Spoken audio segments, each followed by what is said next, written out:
Good afternoon. My name is Edward Cato Sanchin Oberholtzer. I'm the resident priest here at the Joseph Priestley Zen Sangha in Lewisburg, Pennsylvania.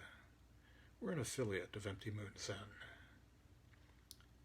My stepfather had a cabin on a lake deep in the woods of Maine, and we would often spend summer weekends up there as our kids were growing up.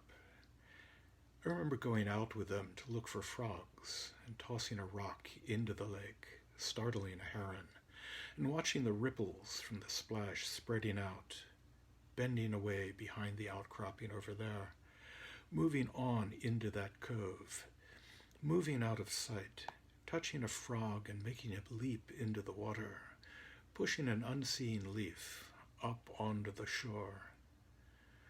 The ripples spread out, crossing the pond. We never knew what they might have, what effects they might have, just as we never knew all the effects that we have on the world around us.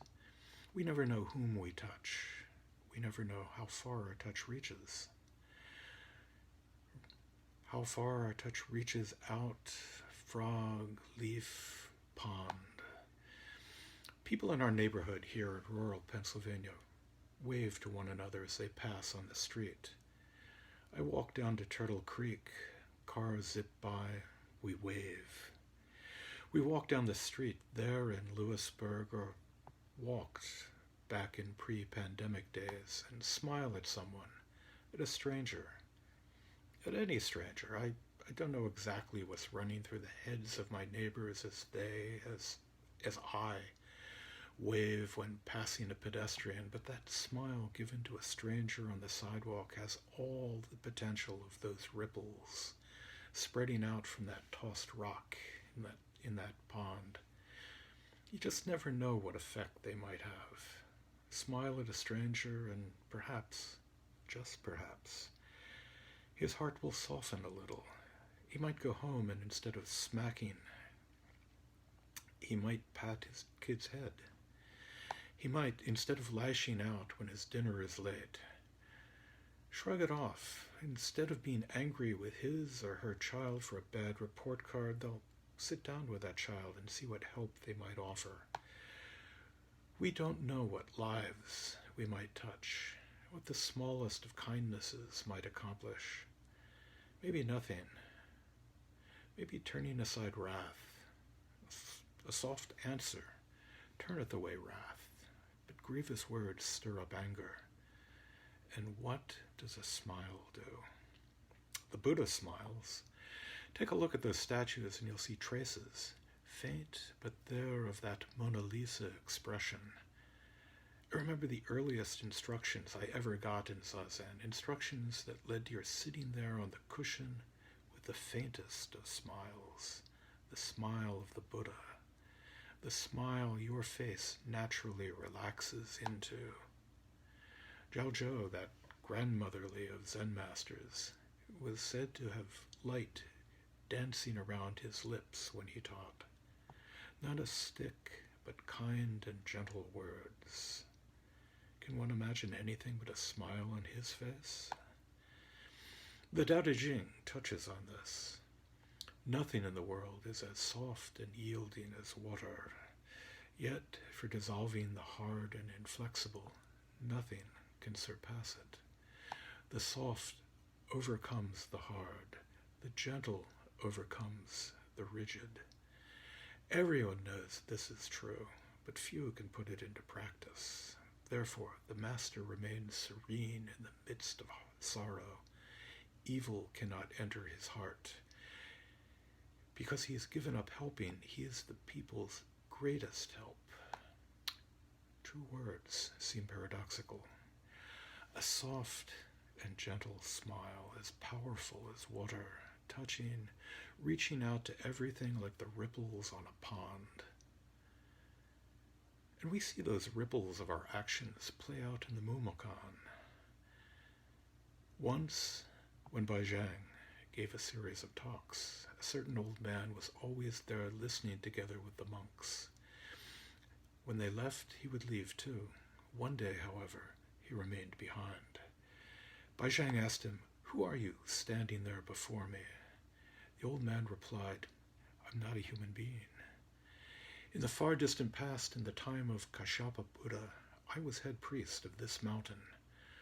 One day, a monk asked me, does an enlightened person fall under the law of cause and effect or not? I replied, such a person does not fall under the law of cause and effect. With this, I was reborn 500 times as a fox. Please say a turning word for me and release me from the body of a fox." He then asked Baizhang, "Does an enlightened person fall under the law of cause and effect or not?" Baizhang said, "Such a person does not evade the law of cause and effect." Hearing this, the old man immediately was enlightened. Making his bows, he said, "I am released from the body of a fox. The body is on the other side of this mountain. I wish to make a request of you. Please, Abbot, perform my funeral as for a priest." Baizhang had a head monk strike the signal board and inform the assembly that after the noon meal there would be a funeral service for a priest. The monks talked about this in wonder.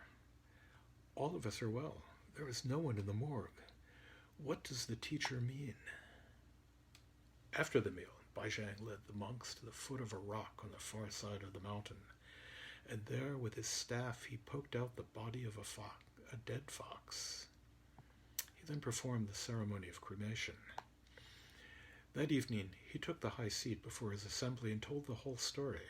Wang Bo stepped forward and said, "As you say, the old man missed the turning word and was reborn as a fox 500 times.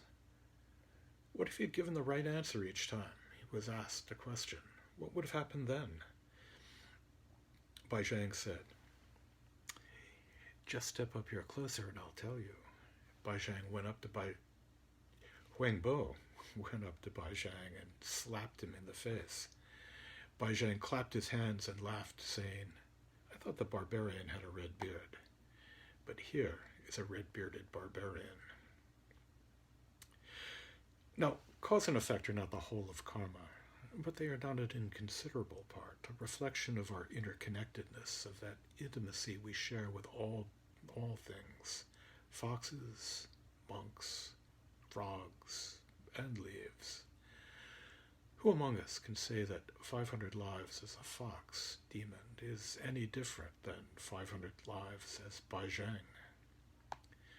I'm sure we all know that old story of the old farmer beset by seeming good and bad fortune, a horse, a crippled son, an army recruiter passing by.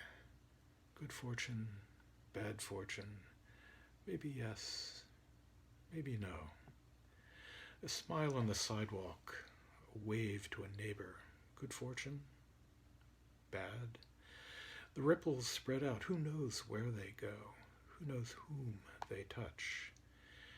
Karma plays out in that field of intention, a notion I wrestle with and that I'll explore as time goes on and perhaps another talk.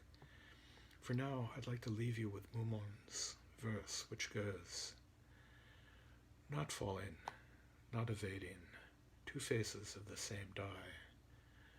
Not evading, not falling, 1,000 mistakes, 10,000 mistakes, 10,000 mistakes."